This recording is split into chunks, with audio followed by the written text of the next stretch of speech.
Viernes 22 de octubre de 2021, soy Paloma Barreto y sean bienvenidos a JNE Noticias. Comenzamos de inmediato con nuestros principales titulares.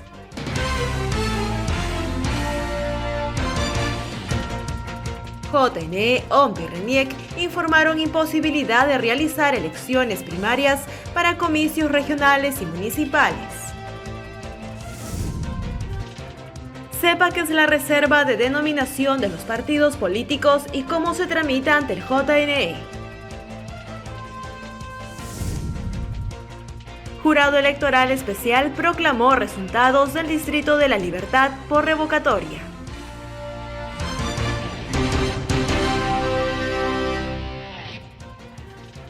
Amigos, el sistema electoral conformado por el Jurado Nacional de Elecciones, la Oficina Nacional de Procesos Electorales, el RENIEC, concluyeron que es imposible realizar elecciones primarias de cara a los comicios electorales regionales y municipales para el año 2022. El Jurado Nacional de Elecciones concluyó, mediante acuerdo del Pleno, que es imposible realizar las elecciones primarias de cara a los comicios regionales y municipales del próximo año. En un complejo debate, los organismos del sistema electoral, conformados por el Jurado Nacional de Elecciones, la Oficina Nacional de Procesos Electorales y el RENIEC, expresaron la imposibilidad material de llevar a cabo los mencionados comicios con las actuales limitaciones normativas. Una de las principales razones es la imposibilidad de cumplir los plazos y los procesos de organización referidos al número de candidaturas y la presencia de personeros, lo cual impacta en el diseño del material electoral y en una oportuna proclamación de resultados. En ese sentido, el colegiado solicita al Congreso tomar las medidas legales necesarias a fin de evaluar la continuidad de las elecciones primarias y se introduzca las modificaciones legales pertinentes.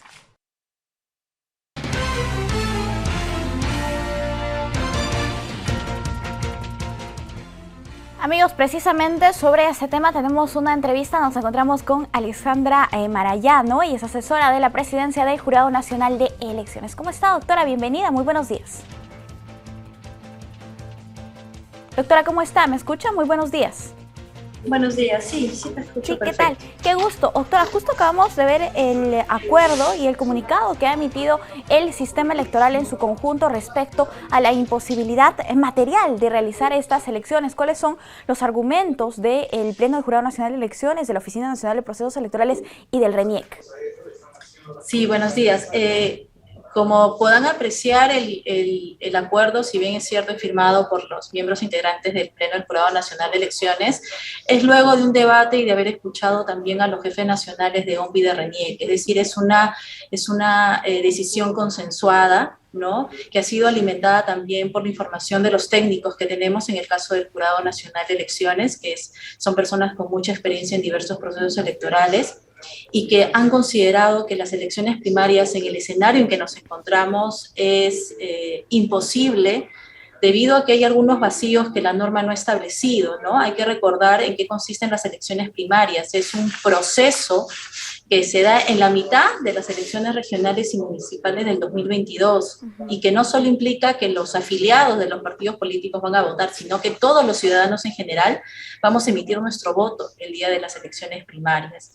Entonces hay que tener en cuenta que es un pequeño proceso, por decirlo así, aunque es un gran proceso dentro de otro proceso electoral, y por lo tanto tiene etapas que necesitan un plazo razonable para que tanto el Jurado Nacional de Elecciones como OMPI, como RENIEC, puedan efectuar sus atribuciones en los plazos y conforme la legislación se encuentra vigente, ¿no? Claro, precisamente en este documento que tengo entre manos se arguyen dos razones, ¿no? Una de ellas es que existan reglas claras plasmadas en la ley. ¿Cuáles serían estas reglas que tendrían que ser legisladas por el Congreso de la República? Sí, mira, hay que tener en cuenta, y creo que lo conversamos en una anterior oportunidad, el tema de la intangibilidad de las normas, ¿no? Como tú recordarás, el artículo 4 de la ley establece, de la Ley Orgánica de Elecciones establece, o establecía, antes de la modificatoria introducida el 1 de octubre de este año, cuál era el plazo para emitir las normas que regulan un proceso electoral, que era hasta el 3 de octubre del 2021. Con la última ley que se emitió el 1 de octubre, la 31 354, se ha modificado este plazo y por lo tanto la posibilidad de variar las normas electorales vence el 30 o 31 de octubre de este año. Y como tú lo mencionabas, hay algunos vacíos que no han sido regulados de manera clara en estas leyes, ¿no? Por ejemplo, y que obviamente el jurado a través de reglamentos no los podría cubrir, ¿no? El reglamento, como tú sabes, no puede ir más allá de lo que establece la ley.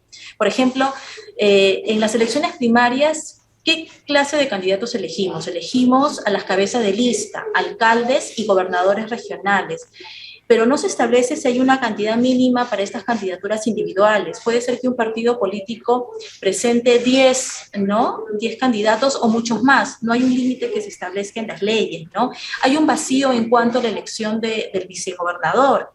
Pero es importante que sea precisada. ¿Y por qué? Porque tenemos que tener en cuenta la ley de paridad de género, ¿no? Porque hay que cubrir también ese aspecto de la ley. Y también el tema de la participación de los personeros. Va a haber personeros por cada candidatura individual. Va a haber un máximo de candidaturas para elegir a estos candidatos, valga la redundancia. Esto es muy importante porque hay que elaborar un material electoral, ¿no? Y ese aspecto está relacionado con las funciones que tiene OMPE. OMPE tiene que saber cuáles son y cuántos son los candidatos que se van a presentar.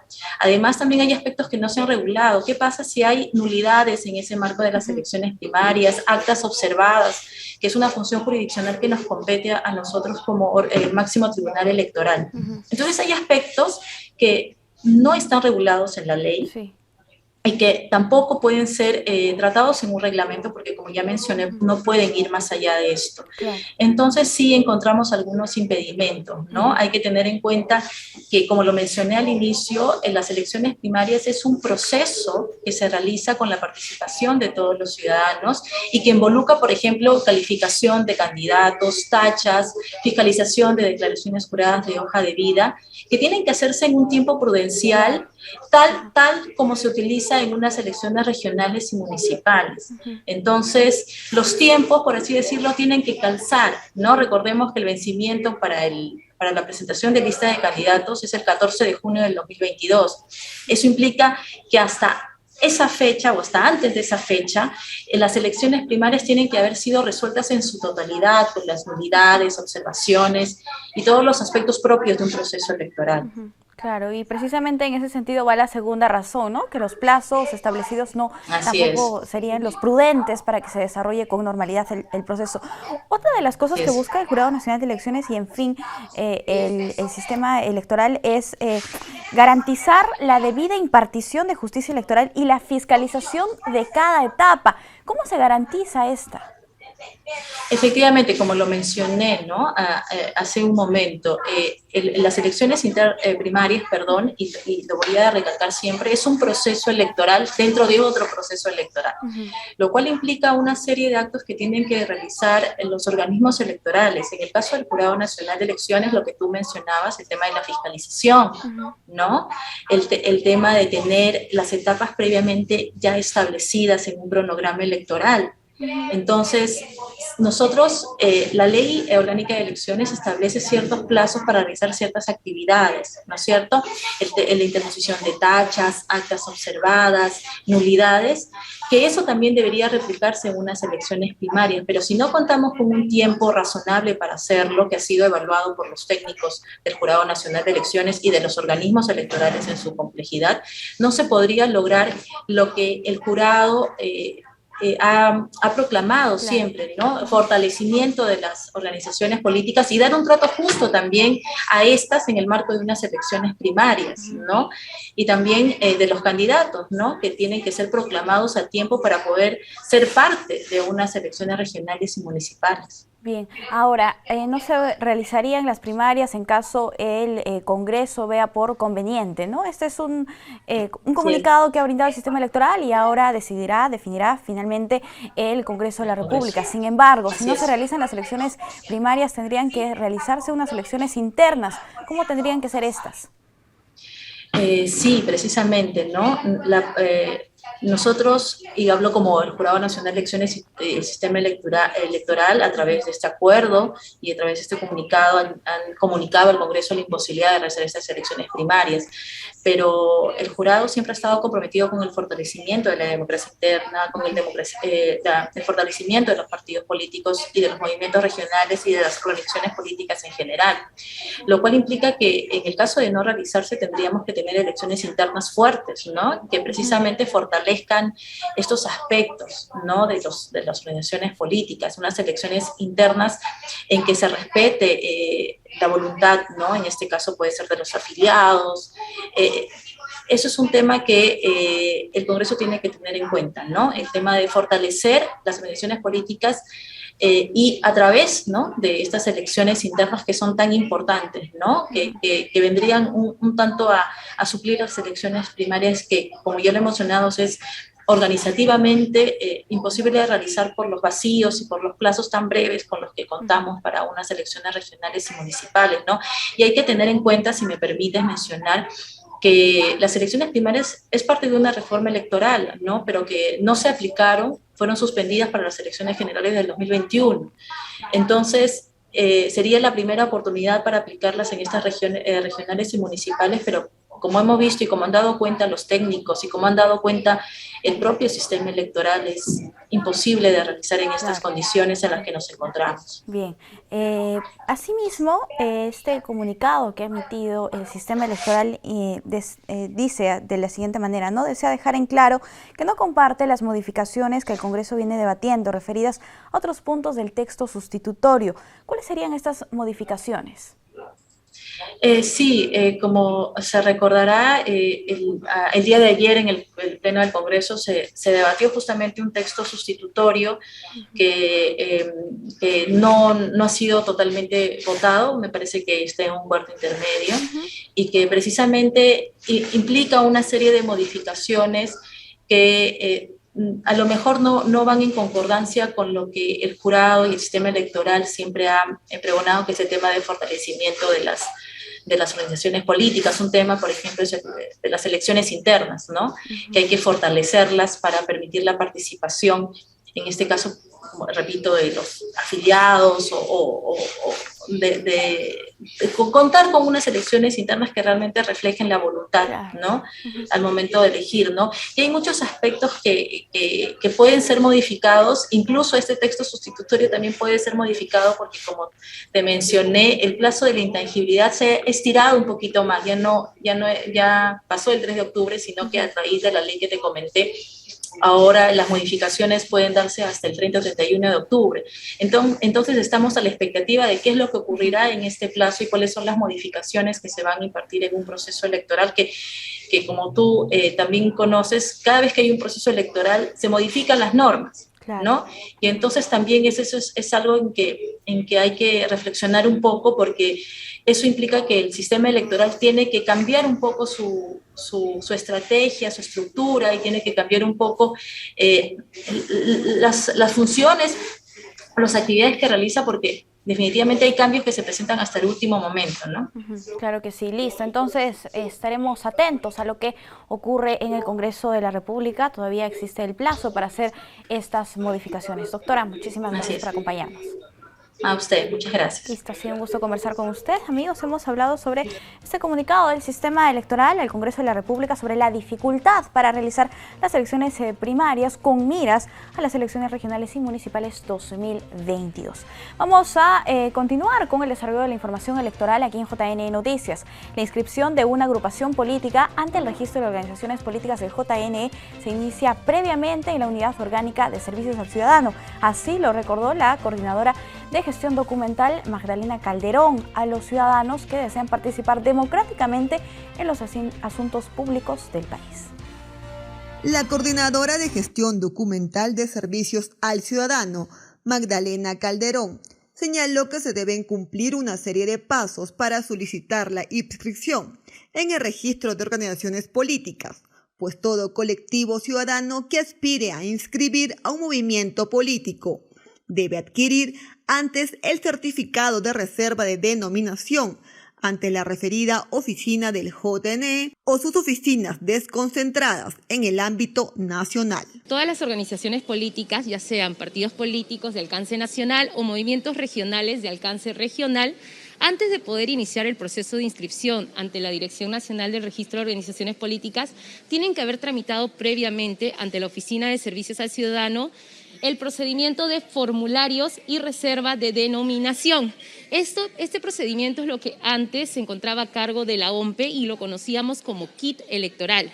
Ya actualmente el kit electoral para las organizaciones políticas no existe. Lo que se tiene en nuestra institución, en el Jurado Nacional de Elecciones, es el procedimiento de formularios y reserva de denominación.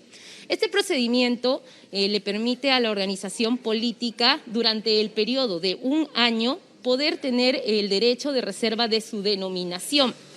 A esta organización política se le va a asignar un código que le va a permitir por este periodo, por un año, poder iniciar el empadronamiento de sus afiliados, poder hacer lo que corresponde a los miembros de comité, la conformación de sus comités y adicionalmente a ello, pues los demás requisitos que establece el reglamento.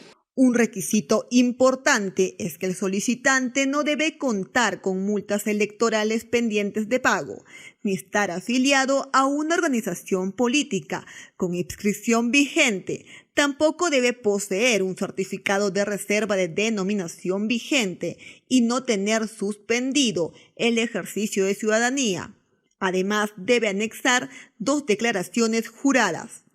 Para este procedimiento, Servicios al Ciudadano tiene habilitado actualmente 2 canales.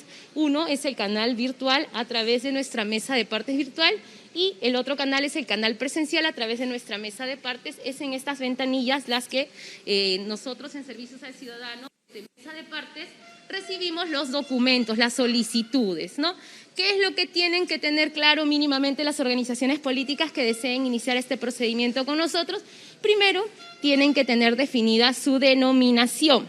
Recuerden que las organizaciones políticas no nacen de nosotros, sino de la voluntad popular de los ciudadanos, de acuerdo al derecho que recogen de la Constitución de poder organizarse y participar en los asuntos públicos de nuestro país. Entonces, ellos conforman la organización política, tienen que ya tener definida su denominación y mínimamente designado su personero legal, porque es el personero legal que conforme a ley es quien ejerce la representación de la organización política ante los organismos electorales, el único que va a poder iniciar el trámite. De acuerdo a nuestro reglamento, este procedimiento es personalísimo, por eso solamente el personero legal lo va a poder hacer a través de nuestro canal virtual con su usuario y contraseña de su casilla electrónica. La solicitud de reserva de denominación se resuelve en un plazo de 5 días hábiles, contados desde el día siguiente de su presentación. Este certificado es personal e intransferible. Luego, las organizaciones políticas tienen un plazo de un año a partir de la adquisición del citado formulario para presentar su solicitud de inscripción de conformidad con lo dispuesto en la normativa electoral. Bien, por otro lado, el registro de organizaciones políticas evalúa la apelación interpuesta por el personero legal de Avanza País. En tanto, el organismo invocó a los manifestantes a hacer uso de su derecho de expresión sin agravios. El registro de organizaciones políticas del Jurado Nacional de Elecciones se encuentra calificando el recurso de apelación interpuesto por el personero legal titular de Avanza País, Aldo Fabricio Borrero Rojas, contra la decisión inicial de esta instancia de declarar improcedente la inscripción de directivos, modificación de símbolo, estatuto y reglamento de la citada organización.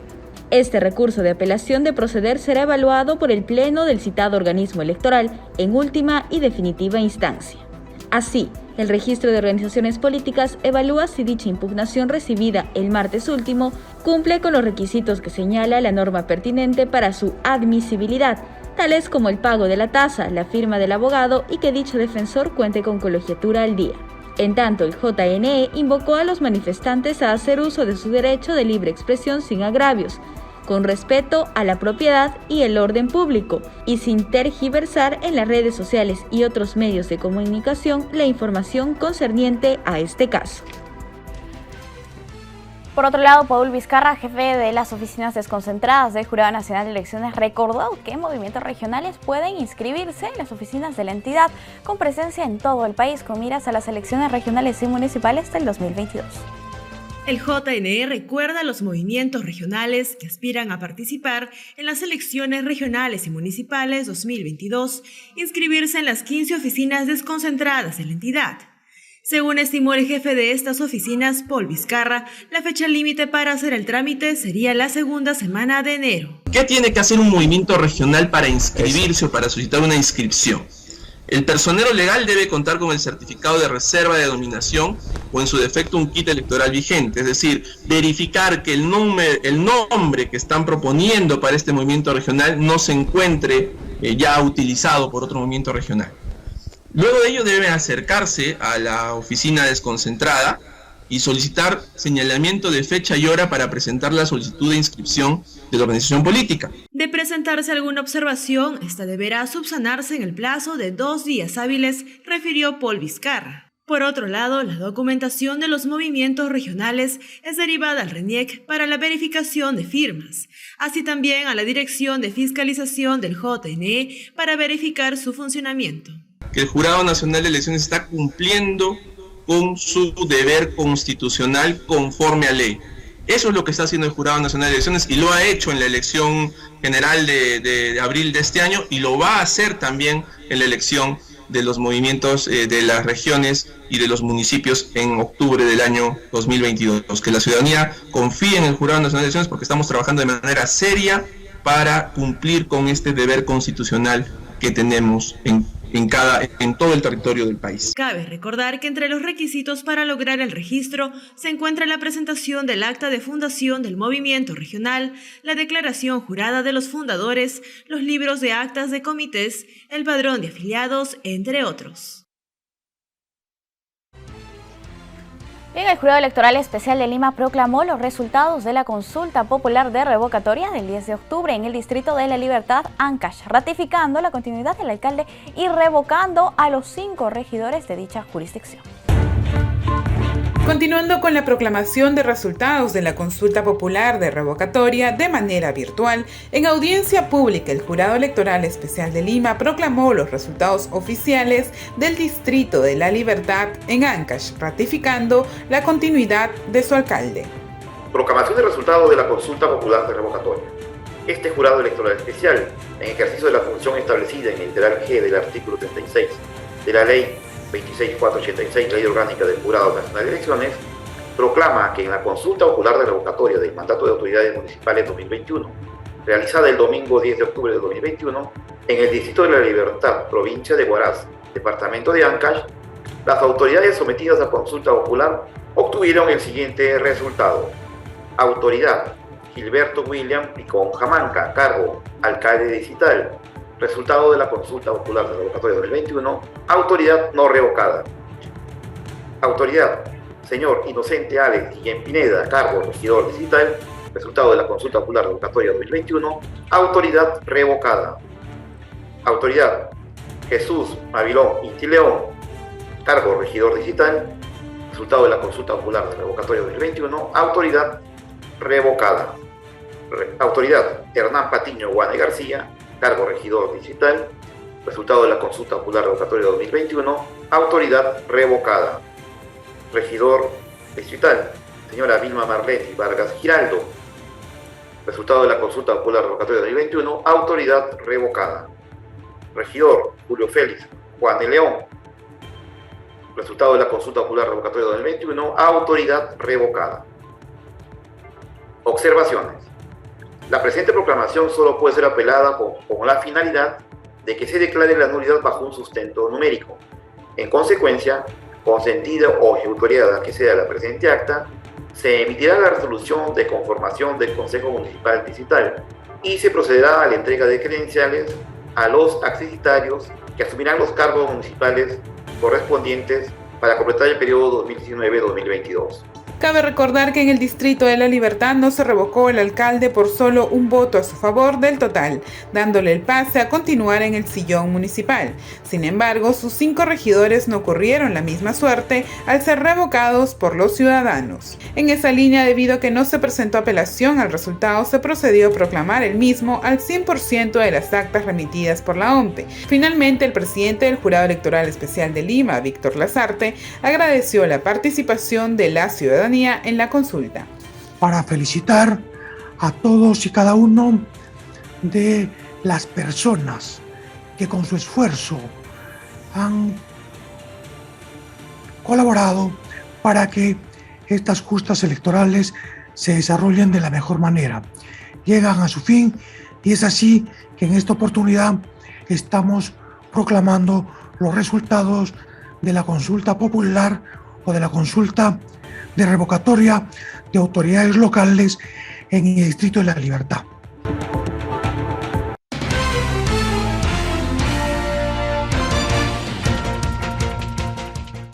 Amigos, tenemos una entrevista, vamos a conversar con Enzo Helguera, él es analista y experto en temas electorales. Enzo, ¿cómo estás? Muy buenos días, bienvenido.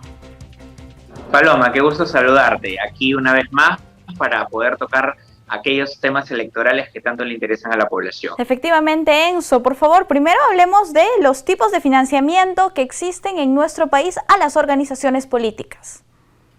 Bueno, hay un financiamiento directo y un financiamiento indirecto. El financiamiento directo es aquel que se da en un proceso no electoral, es decir, este no debe utilizarse o es suspendido cuando se convoca elecciones hasta el término de la resolución que se emite para anunciar que el proceso electoral ha culminado. Durante el resto del periodo sí se puede utilizar este financiamiento. Y el financiamiento indirecto, que es aquel que va a una pauta publicitaria de los medios de comunicación, este sí puede ser empleado, una parte de ella en el periodo electoral, y hay otra parte de ella en los canales y la radio del Estado, del gobierno, en donde los partidos políticos también pueden exponer sus ideas, y esto también es en un periodo no electoral. Perfecto. Ahora sí podemos ocuparnos un poco en el financiamiento público directo de las organizaciones políticas, en qué consiste y qué porcentaje de dinero recibe cada organización política y por qué razón. Bueno, primero hay un principio de igualdad en donde cada organización política que tienen representantes en el Parlamento y únicamente a ellos se les da el 40% de este financiamiento de manera equitativa. Y el 60% del resto del financiamiento de los partidos políticos se da en proporción a la cantidad de votos que han sacado en la última elección respecto de los votos para el Parlamento. Este dinero es repartido a proporción de un 0.1% de la OIT, entonces estamos hablando de 4 soles 40 aproximadamente, que son repartidos por voto. Entonces esta idea es para beneficiar a un poco más o proporcionalmente a quien ha tenido mayor votación por parte de la población. Bien, Enzo, ¿a partir de cuándo se les brinda este financiamiento? Por ejemplo, en el caso de las elecciones generales, de los partidos políticos que tienen representación en el Congreso, ¿ya ellos cuentan con este financiamiento? Sí, claro, de hecho se da desde el año 2017 y va a seguir proyectada hasta el año 2026 en razón de la última elección que ha ocurrido. Entonces es importante señalar de que ya están los partidos políticos en la actualidad beneficiados de este dinero. Listo. ¿Cuáles son los fines en los que deben ser gastados esta cantidad de dinero que es otorgada a cada una de las organizaciones políticas? Claro, Paloma, hay rubros específicos porque no se pueden gastar en cualquier rubro. Uno de ellos son los gastos ordinarios que tiene cualquier partido político. Puede ser guardianía, puede ser la luz, el agua o una secretaria.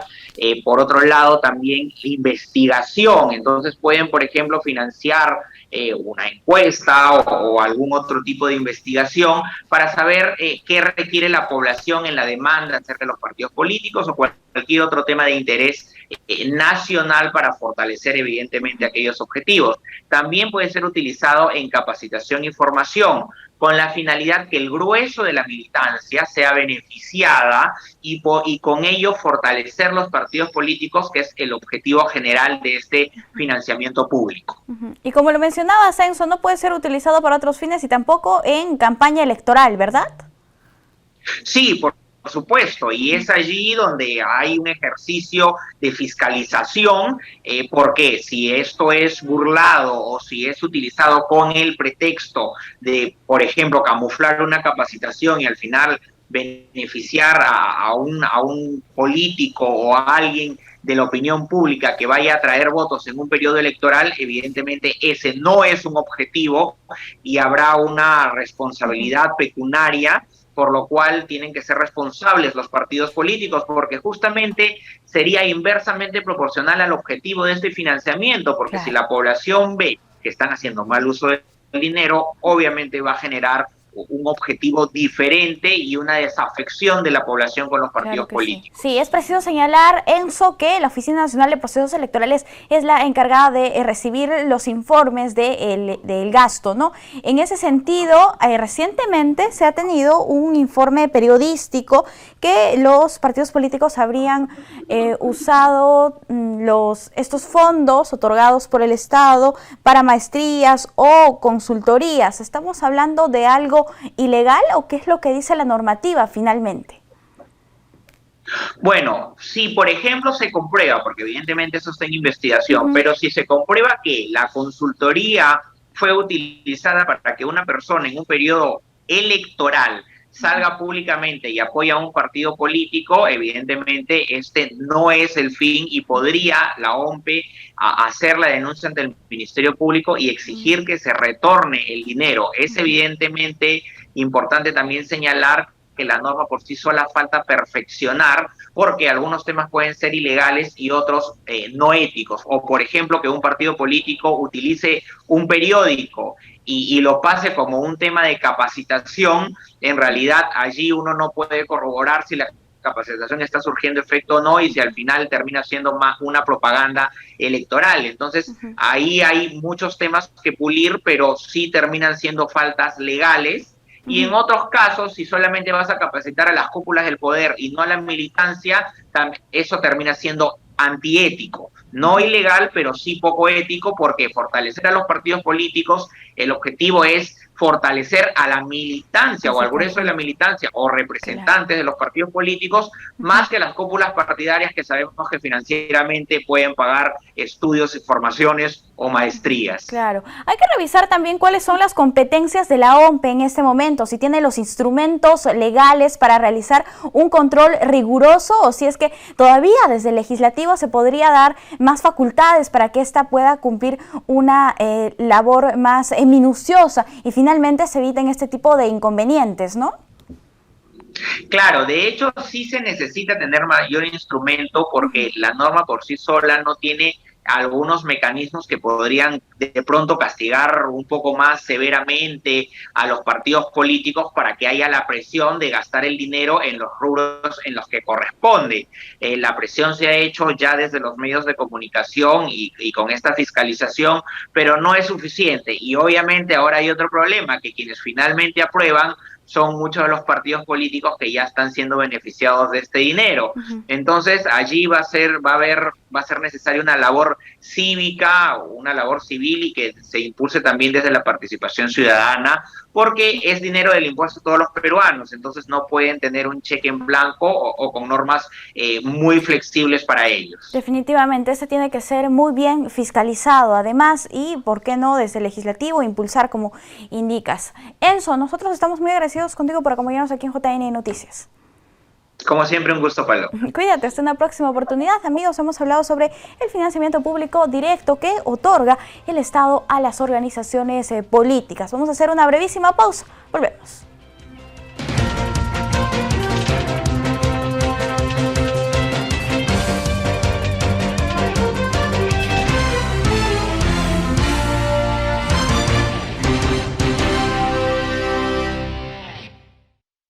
Amigos, el Registro Nacional de Identificación y Estado Civil nos presenta las noticias más importantes del sistema registral a nivel nacional. Vanessa Castillo, desde su sede central, nos reporta.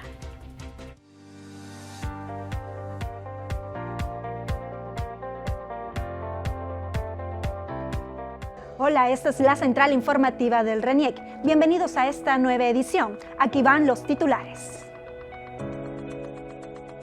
Conozca los trámites en línea de RENIEC para los peruanos en el extranjero.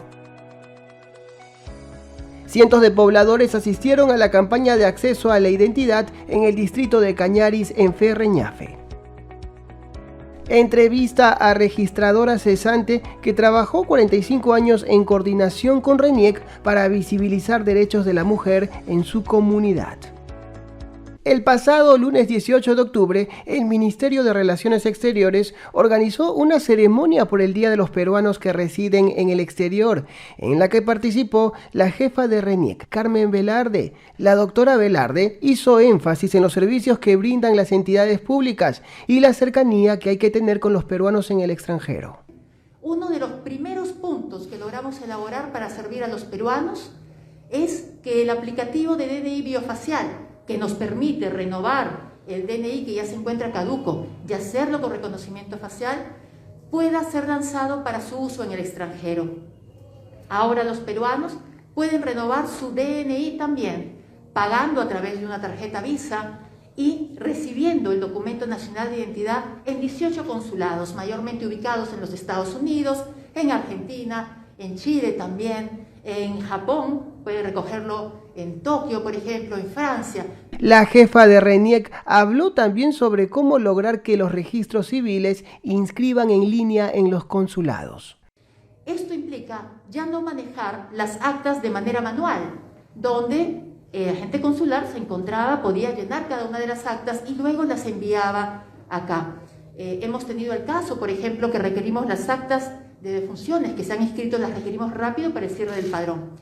Así que justamente para evitar eso, otro de los proyectos que ya venimos trabajando también es colocar un sistema de registro civil en línea para que los datos, ni bien se registren ahí, estén llegando a la base de datos del RENIEC.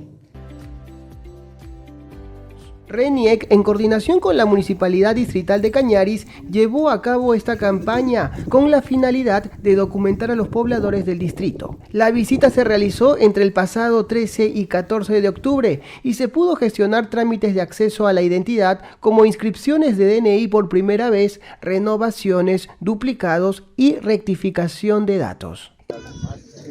Bien, el señor Demencio nos comenta, ¿no?, de que él se siente muy contento que la municipalidad haya venido en coordinación con los de la RENIEC para poder gestionar los trámites de las personas indocumentadas, ya que ha habido gran población que no ha tenido acceso a lo que es el derecho a la identidad. El servicio en esta primera jornada logró documentar a 250 niños y 350 adultos.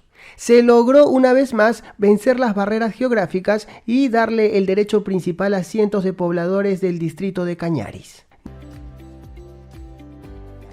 Natividad Cajo Calderón es el nombre de una ex registradora de la municipalidad de Incahuasi, quien en coordinación con RENIEC se convirtió en una aliada en la lucha contra la indocumentación. Gracias a su manejo del quechua, Natividad estableció un vínculo entre los pobladores de Incahuasi y el registro civil y de esta manera ayudó en el tema de documentación, en especial a las mujeres que en ese entonces no contaban con ciertos derechos. Yo me dediqué más a la mujer incahuasina. ¿Por qué? Porque anteriormente a la mujer incahuasina estaba muy abandonada, no le hacían caso. Entonces cuando uno decía, ¿cómo se llama? No sabía cómo identificar. Ese era lo bravo de unas señoras, ¿cómo se llama? No sabían por último ni sus nombres. Entonces eso más me emocionaba verlos. ¿Qué es lo que tenía que hacer yo? Y como mujer y quechua hablante, porque yo toda la vida he hablado quechua. Gracias al compromiso de la señora Natividad Cajo y el de muchos servidores del Estado, se pudo asistir a una gran cantidad de ciudadanos, en este caso a la población femenina indocumentada. Yo comencé a hablar a los padres para que inscriban a sus hijos Y me decían los padres, ¿sabes qué me decían? No, hijas mujeres no, ¿para qué? Hijas mujeres no necesitan documentos, son los varones que necesitan documentos. Eso me indignaba a mí porque como mujer yo no podía estar tranquila, claro, ¿no? Y entonces ya comencé a trabajar. Casos como los que hemos visto en esta edición de la Central Informativa del RENIEC hace que nos sintamos cada vez más comprometidos con la población en general y a nivel nacional. Gracias por conectarse en esta nueva edición de la Central Informativa del RENIEC. Si desea mayor información puede visitar nuestra página web o visitar nuestras redes sociales. Hasta pronto. La Agencia de Noticias Andina nos comparte a continuación las 5 noticias oficiales del día. Veamos. Bienvenidos. Desde la Agencia de Noticias Andina, estas son las 5 noticias del día. El Pleno del Congreso aprobó la creación de la Comisión Especial Multipartidaria de Seguridad Ciudadana, con la finalidad de fiscalizar y monitorear las acciones desarrolladas para la reducción y eliminación de la inseguridad en las ciudades. La propuesta fue aprobada con 95 votos a favor, 3 en contra y 15 abstenciones. El ministro de Comercio Exterior y Turismo, Roberto Sánchez, sostuvo que la política comercial del gobierno busca generar oportunidades para todos y destacó la participación peruana en la Expo Dubai 2020, que está en línea con la política de reactivación económica con un turismo y comercio exterior sostenible y descentralizado. El Ministerio de Vivienda, Construcción y Saneamiento culminó el expediente técnico de la primera etapa del proyecto de agua y saneamiento para el distrito de Chinchero en la región Cusco, que beneficiará a 10.600 habitantes. El expediente técnico sería aprobado en noviembre. En diciembre se iniciará la convocatoria para licitar este proyecto y en mayo del próximo año se estaría firmando el contrato para ejecutar esta importante obra valorizado en más de 40 millones de soles. La 59ª edición del CAD de Ejecutivos, que se desarrollará del 16 al 18 de noviembre de manera virtual, abordará los consensos y propuestas para la reactivación económica del país. El ministro de Economía, Pedro Franque, la primera ministra, Mirta Vázquez, la presidenta del Congreso, Mari Carmen Alba, y el presidente del Banco Central de Reserva, Julio Velarde, expondrán al respecto en esta edición. La Municipalidad Distrital de Los Baños del Inca declaró en emergencia el balneario turístico tras la inundación que sufrió el domingo 17 de octubre por la activación de 2 quebradas de la parte alta de Chaullo Chico. La medida, que será por 30 días, permitirá desarrollar acciones para evitar la generación de nuevos riesgos, preparación y atención ante situaciones de desastres. Para mayor información, no se olviden de visitar andina.p. Amigos, a continuación les presentamos un informe especial sobre nuestra visita a la Cripta de los Héroes, ubicado en el emblemático cementerio Presbítero Matías Maestro, un espacio para sentirnos orgullosos de aquellos hombres valerosos que lucharon por nuestra patria.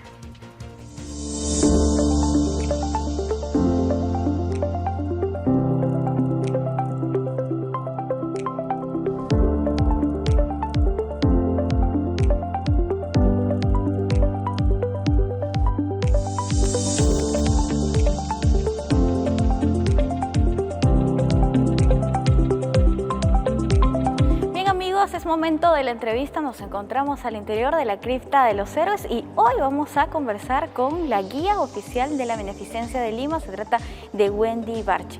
Muchísimas gracias por recibirnos aquí. ¿Qué tal? Bienvenidos acá a la Cripta de los Héroes. Bien, hoy día nos gustaría conocer, hacer un recorrido por este espacio, pero primero coméntenos por favor en qué año se construyó y con qué fin. Bien, aquí la Cripta de los Héroes fue inaugurada el 8 de septiembre de 1908 durante el gobierno de José Pardo y Barreda. En ese entonces fue encargado un arquitecto francés de nombre Emilio Robert, que hizo todo lo que viene a ser la arquitectura. Y afuera hay un ángel muy bonito que se llama el Gloria Vitis, que está llevando un soldado peruano a los cielos, que fue hecho por Antoni Merci, que también hace aquí dentro de la cúpula, por el interior, el mural, donde está un ángel llevando el pabellón nacional a los cielos, ¿no? Y fue hecho justamente para conmemorar lo que viene a ser la caída de nuestros héroes de la Guerra del Pacífico, ¿no? Perfecto, entonces, ¿cuántos héroes tenemos al interior de la cripta? Tenemos 297 héroes y en ese grupo tenemos 2 mujeres, que está Antonia Moreno de Cáceres y Leonor Ordóñez que son las dos mujeres aquí. Perfecto, entonces vamos a hacer el recorrido en estos 3 niveles.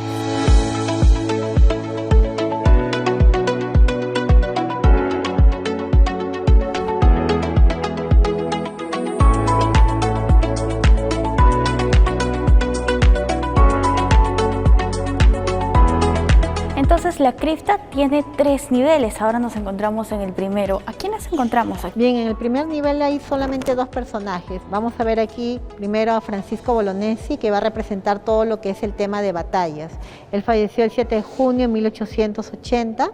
Sus restos aquí descansan en paz, como lo vemos, a diferencia de Miguel Grau, que él es de la Marina de Guerra, ¿no? Él representa todo lo que son enfrentamientos de tierra, que se van a llamar batallas, y Miguel Grau va a representar todo lo que son combates, ¿no? Perfecto, bien, entonces solamente encontramos a 2 personajes, sin embargo tenemos escritos en las paredes diferentes nombres. ¿De quiénes se trata? Claro, son personajes que participaron en la Guerra del Pacífico, pero solamente estos héroes están sus plaquitas, porque muchos de ellos están en la parte baja, aquí en la cripta, bien en el segundo nivel o también en el tercero. También encontramos la capilla. Claro, aquí tenemos lo que viene a ser la capilla, el altar, donde se hacen misas de onomástico, misas de batalla, de combate, en ceremonias muy bonitas, ¿no? Castrenses. Bien, algo muy simbólico es que al frente de Bolognesi está Miguel Grau, y es precisamente por eso que usted nos indicaba, por el tema de los elementos. Claro, la parte de la Marina de Guerra va a representarlo Miguel Grau Seminario, ¿no? Él sí falleció en el combate de Angamos el 8 de octubre de 1879, y de él solamente quedó parte de su cuerpo, que viene a ser una bota que fue encontrada posteriormente a la guerra, y aquí descansa en paz el hueso de la tibia, y el pie está en la base oficial de Marina de Guerra del Perú. Vamos entonces ahora al segundo nivel. Claro, vamos al segundo nivel para seguir conociendo.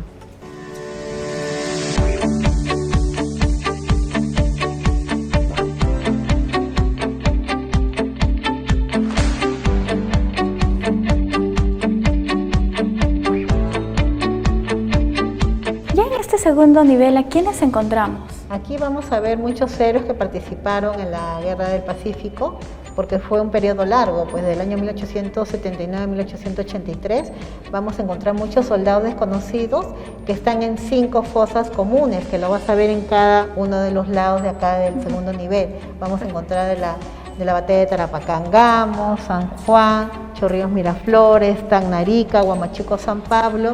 Y como algo muy especial aquí en el segundo nivel tenemos a nuestro brujo de los Andes, Andrés Avelino Cáceres, ¿no?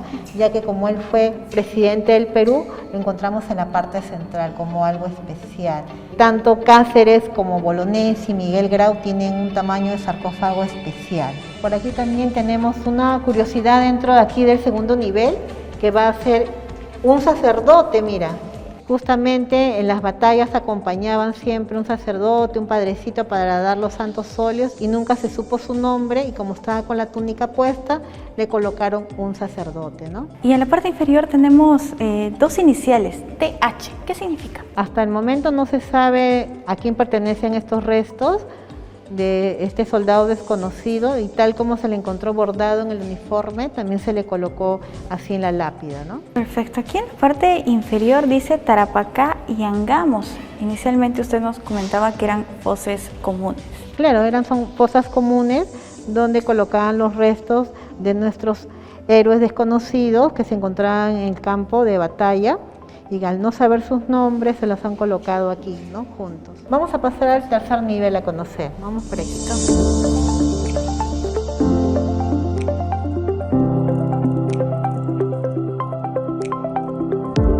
¿Y qué vamos a encontrar en este tercer nivel? Aquí en el tercer nivel tenemos uno de los últimos personajes trasladados aquí, que lo vemos aquí justamente en su sarcófago pequeño de mármol, que viene a ser el héroe del conflicto con el Ecuador recientemente que pasó. Esto fue un 30 de enero del año 1991. Él es el conocido como el MacGyver del ejército. Él estaba piloteando un helicóptero llevando armamento de guerra a la zona de conflicto y le cae un misil, ¿no? Entonces muere, y de él nomás descansa aquí 3 costillas.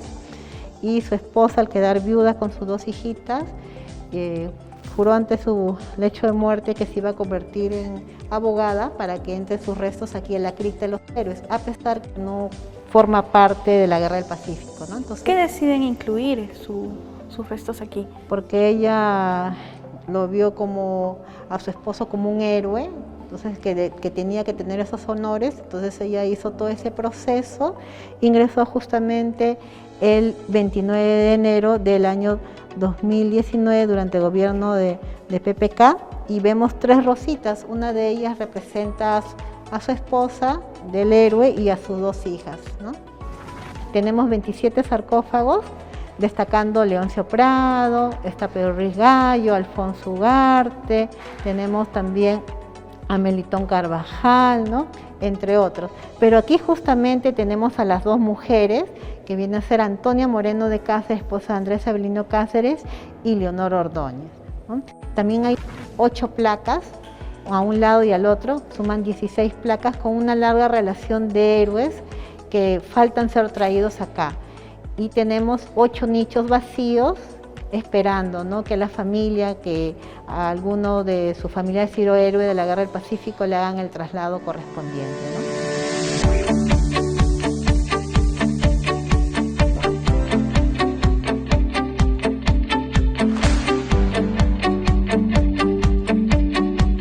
La cripta de los héroes es sin duda un lugar muy interesante que todo peruano debería conocer.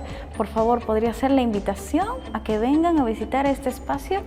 Sí, estamos aquí, visitas tanto de día como de noche, coordinando con la Beneficencia de Lima, de martes a domingo, desde las 8:30 de la mañana en las visitas de día hasta las 4 de la tarde, y desde a partir de las 5 de la tarde hasta las 8 de la noche las visitas nocturnas.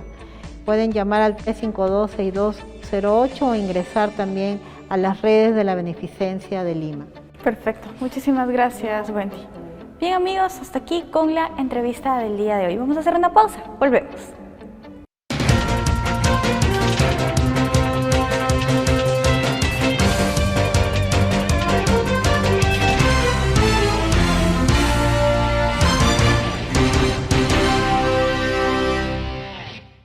Bien amigos, les comentamos que la productora peruana Tunche Films ha lanzado al mercado global con gran éxito su más reciente superproducción animada Aimbo Guerrera del Amazonas. La cinta recreada en nuestra selva destaca la comunidad Shipibo y ya se enrumba a la conquista de Hollywood.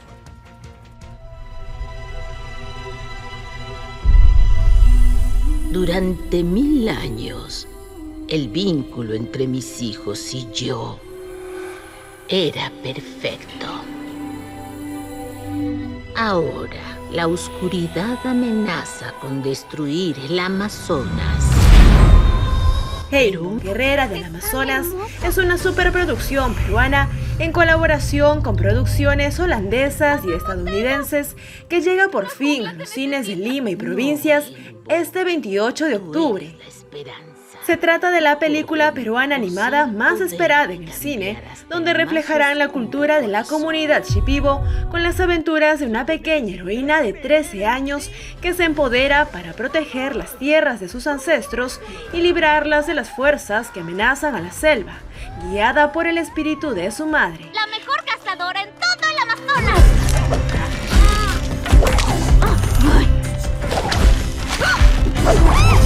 Aimbo, que en lengua Shipibo con Ibo significa mujer, emprende un viaje épico acompañada de unos animales carismáticos, como un travieso armadillo llamado Dilo y un tapir vaca, quienes se impregnan en el centro de la Amazonía para cumplir una importante misión. Los espíritus te han llamado. Hola, somos tus espíritus guía. Tienes que salvar a tu pueblo. Tienes que ser fuerte.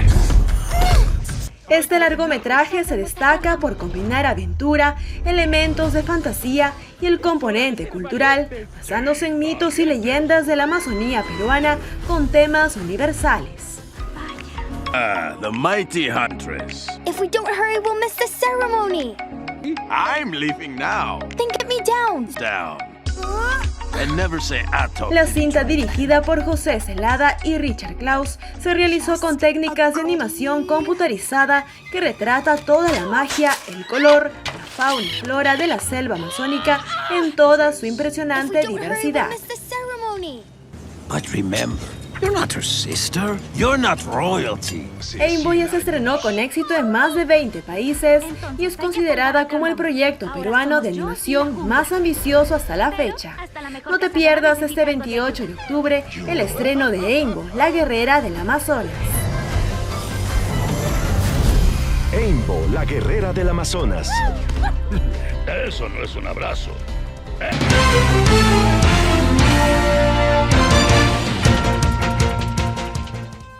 La Organización de Estados Americanos aprobó una resolución para insistirle a Nicaragua que libere a los candidatos presidenciales y presos políticos. La Organización de los Estados Americanos aprobó una resolución para insistirle a Nicaragua que libere a candidatos presidenciales y presos políticos. La resolución fue aprobada por 26 países. Otros 7, entre ellos México, Guatemala y Argentina, se abstuvieron, mientras que Nicaragua no votó. La resolución también expresa su grave preocupación ante el hecho de que Nicaragua haya ignorado los intentos del Consejo Permanente de la OEA de comprometer al gobierno nicaragüense en la celebración de elecciones libres y justas.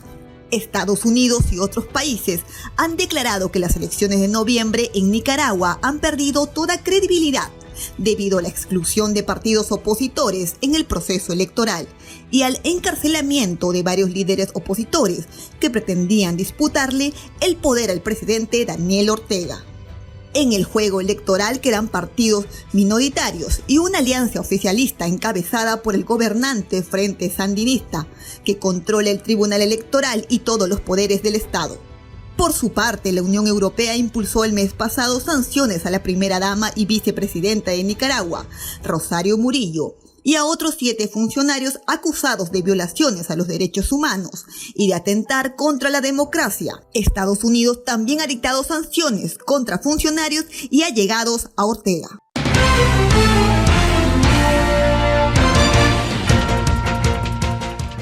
Amigos, llegamos al final del programa y la semana. Nos reencontramos el lunes aquí en el canal 516 de Movistar TV, las redes sociales del Jurado Nacional de Elecciones y por supuesto por las retransmisiones de nuestros canales aliados. Los dejamos con imágenes de nuestra marinera bailada en París. Permiso. ¡Ahora!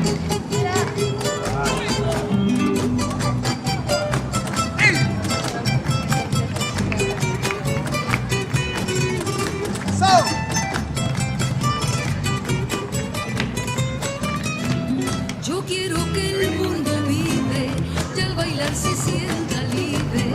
Yo quiero que el mundo vive y al bailar se sienta libre.